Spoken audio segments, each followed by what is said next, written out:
One of my favorite things in film is when a fictional movie embraces that it's fiction and embraces going beyond reality.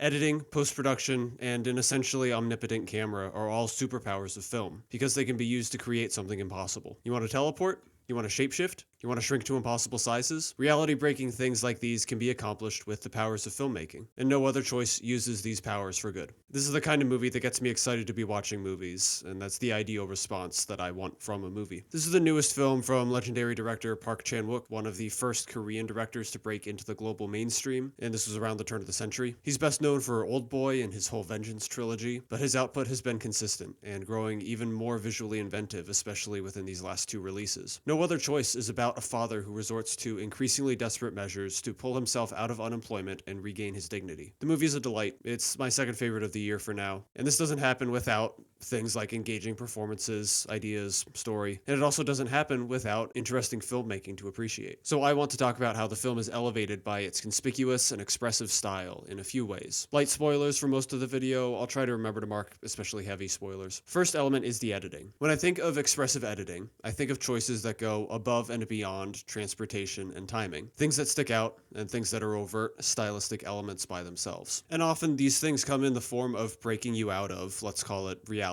or normalcy. So take this editing gag, for instance, here.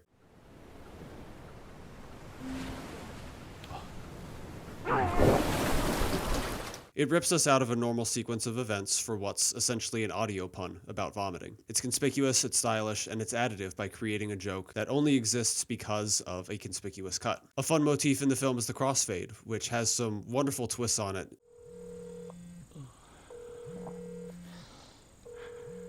This is my favorite one because it's so audacious. I mean, you know, who thinks to use a face as like a canvas for another face, right? This is another one that is more traditional for thematic reasons.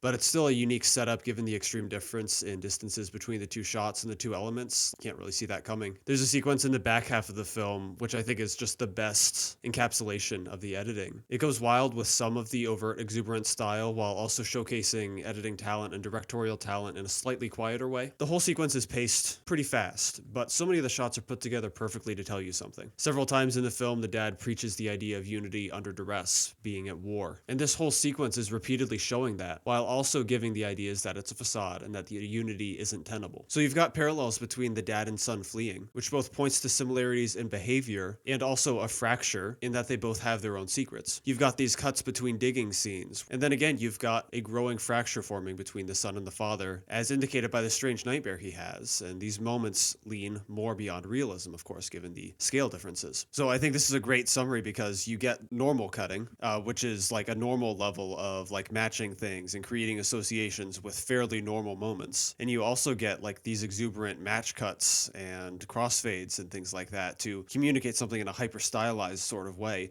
that goes beyond normalcy. Something that's tightly connected to editing is sound and the sound mix. The vomiting gag I showed earlier is a great example, and here's another one.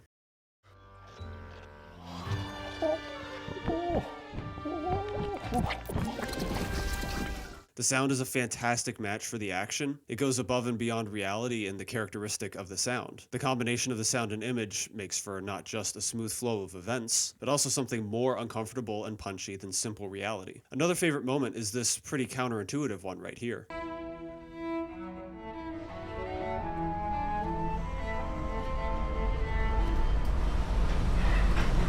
Inserting earplugs, you would think, would block out the sound of machinery, right? This is a small yet provocative choice. The fact that it's counterintuitive makes you question it, and hopefully drives you to consider what it might be saying. Really, this is an editing decision, probably spelled out in the script, but again, it goes contrary to reality in a way that's beneficial to the movie, and it's regarding another sense. But there are plenty of moments in the film where sound is used simply and beautifully just as punctuation. Things are proceeding as normal, and you simply bump the mix to make a point.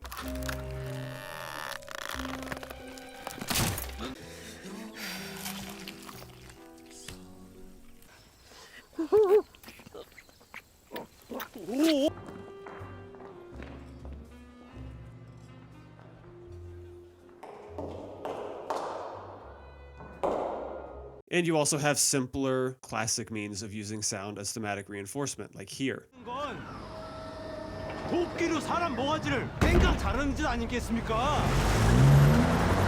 The way the sounds of industry overwhelm the father as he rehearses this speech before he's fired. And then finally, there's no shortage of unique ways in which the camera is utilized through the film. There are some nice looking, what kind of feel like looking down the barrel shots in these spots. 가족에 대해서 알려주세요. 사진은 클수록 최신 컷일수록 좋습니다. 경기도 구종시 중앙우체국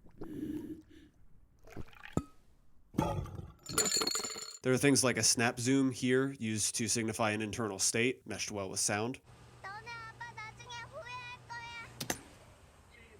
There's a really fun mirror shot communicating extra information, multiple perspectives at once. Something I love especially is the usage of screens as a photographic element, something that he's continued to develop well from Decision to Leave. You know, these are conspicuous moments that make you appreciate that individual photographic moment by itself. Definite spoilers for this part. And my favorite visual moments are the bookends for the story. In the opening scene, we largely have a sunny, fairly saturated scene in the yard. It's paired with some foreshadowing cloud cover at times, of course. But the prevailing feeling we're left with at the end of that moment, at the end of that scene, is the warm and dreamy feel of the family embracing and the father saying that, you know, he has everything. He has the dream. And then you compare it to where the story is essentially wrapping up. And you can see a pretty stark style-breaking distinction. The color is drained in this scene. A couple is heavily shadowed. Obviously, the difference of physical contact is notable. She shrinks away from it this time. But in terms of pure style, you can see the rays of light shining through the frame in this background, but they have essentially zero power in this new aesthetic. So it's building this contrast visually, a contrast between the quote-unquote triumph of the main character and the actual reality, a contrast that's been building in the second half of the film, using things like, for instance, the crossfade between the house and the bonfire, the odd intimidation of the boy's nightmare, and the known but unspoken secrets in the family, to culminate in this cold, kind of mysterious, sterile landscape where the story is essentially concluding. And then it kind of continues to wrap up in a rainy, again, pretty sterile looking environment for the rest of the film. So those are some of the quote unquote reality breaking things that I appreciate so much about No Other Choice, the extra real stylistic elements that I love. It's always amazing to me just how much can be communicated through the language of film in so many ways. And No Other Choice is a shining example of exploring what can be done. This is one of the more expressive films I've ever watched, and I cannot recommend it enough.